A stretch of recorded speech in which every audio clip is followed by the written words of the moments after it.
Apa sasa kunanguka kitanji? Brrr, cheki. Aya, Kachana RC alishangaa. Kwani huyu Ngangaduma anakuja kivipi? Oi, cheki mguu. Huyu ni jetu anaitwa Ngangaduma. Yani anaongea sana. Wewe, nitakufanya vibaya Kachana RC, utakuja kunisahau kabisa nakwambia. Kumbe jamaa wetu Kachana RC alikuwa ameingiliwa na majambazi. Akashtuka. Brrr. Huyu mcheki Kachana RC aliamua kuonyeshia marisasi ile hujawahi ona. Akaanza kuyaogopa kabisa, katumia zile style kuwapa gachini. Oi, cheki. Inauma. Oi, nimekufa.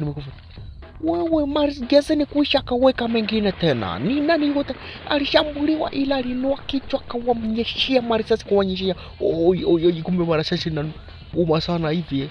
Huyu mkuna alikuja akayajondolea marisasi haya kabisa. Alikuja bila waya kabisa.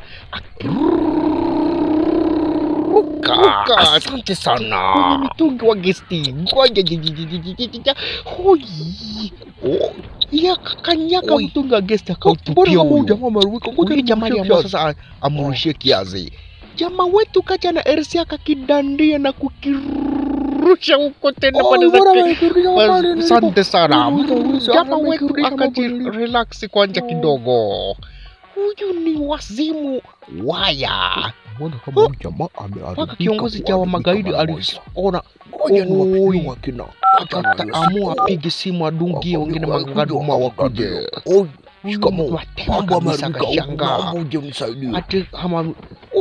Jamaa wetu alikuingilia Kachana RC alipiga na simu kakolo. Unapigwa mdozi. Alikuja sasa Kachana RC akamwambia na mabe kuhamba ukaresha momotre. Tafadhali unganyire ishwanita. Akamua nitakumaliza na kuambia ni. Umeua watu wengi na kuambia Ngangaduma. Leo ndo mwisho yako kabisa. Leo ndo mwisho yako, msema kesho, yani huyu ndo muongo kabisa. Ukinisamea leo nakwambia nenda nikaanguka kanisani na tubu. Dhambi zangu zote naacha na kuambia nayo machangu mazuri usinio. Kachana RC alisema mimi nakuuliza kusha.